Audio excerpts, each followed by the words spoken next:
I used to think basketball courts were just places where games ended. But that night in Indiana, I learned something I can't shake off no matter how many years pass. Games don't always end when the clock hits 0. Sometimes they wait for you to leave first, like they're only just getting started when everyone else is done watching. I remember it clearly because it didn't feel like a memory at first. It felt like I was still standing there. The gym was empty, or at least it was supposed to be. The kind of empty that should feel normal after practice. Sneakers packed up, lights buzzing faintly overhead. The echo of a ball hitting would fading into silence.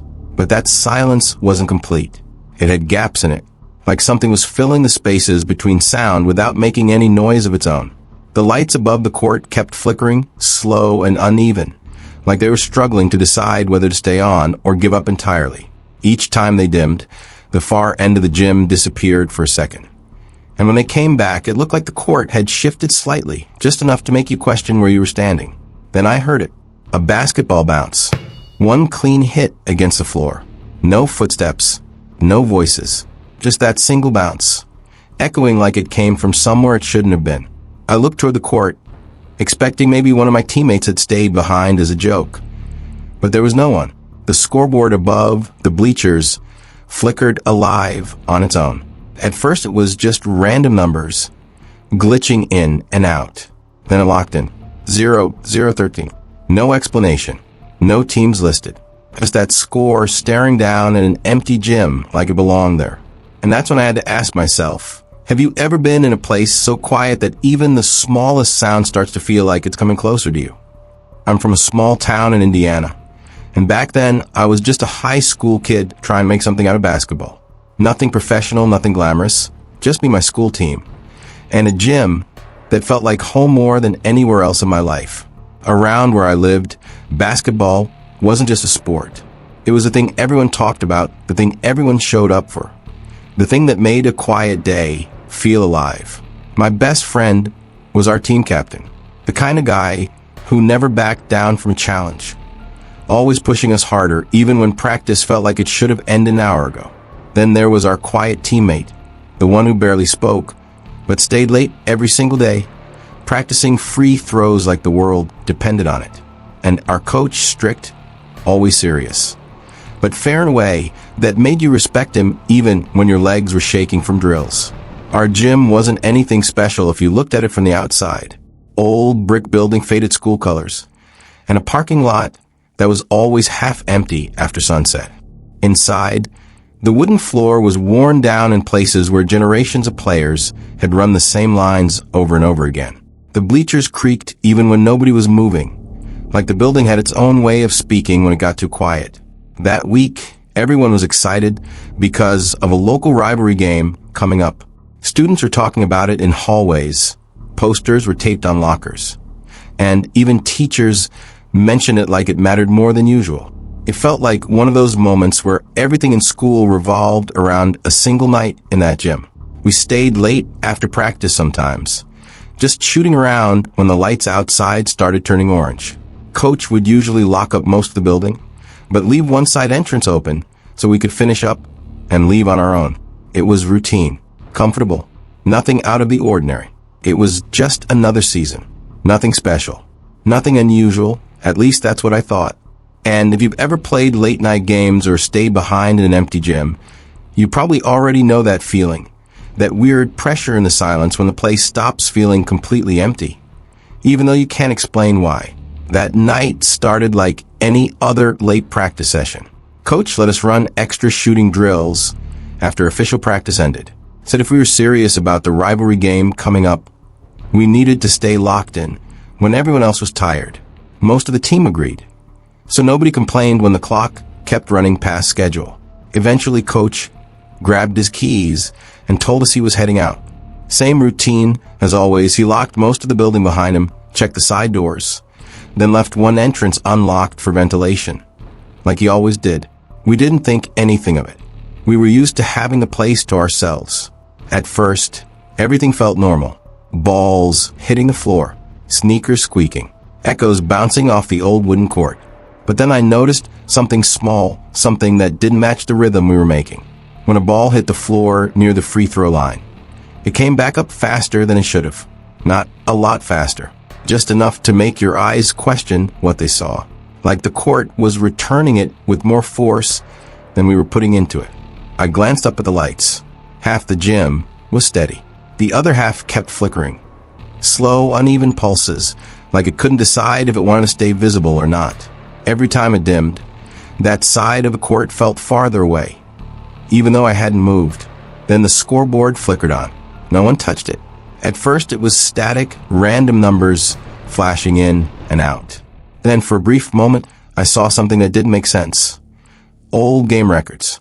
Scores that didn't belong to any season I had ever heard of. Games that weren't supposed to exist on our school's history. My teammate laughed it off, said the system was just broken again. But the laugh didn't last long. We kept shooting. But the sound in the gym started changing. Our dribbles were there, but something else was underneath them. A second rhythm. Delayed. Like the gym was repeating us a half second after we moved. That's when the quiet teammate stopped mid-shot.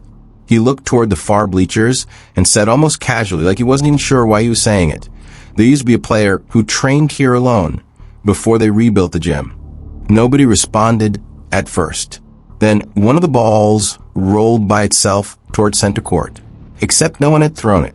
And when we counted the balls afterward, there was one more than we brought in. No brand, no markings, just sitting under the bleachers like it had always been there waiting. That's when the jokes stopped completely. And I remember thinking, if you were the last one in a gym like this, and your own footsteps started coming back to you a moment late, would you still stay inside? That's when everything in the gym started to change at once. The lights above us stopped flickering normally and started stuttering like they were failing to keep up with reality itself. Whole sections of the court would vanish into darkness for a second, then snap back like nothing happened. But every time they returned, the silence felt heavier, like something had moved while we couldn't see it. We weren't even dribbling anymore, but the sound kept going. One bounce, pause, another bounce, somewhere near us, then farther away, then right behind us again. No one was touching a ball.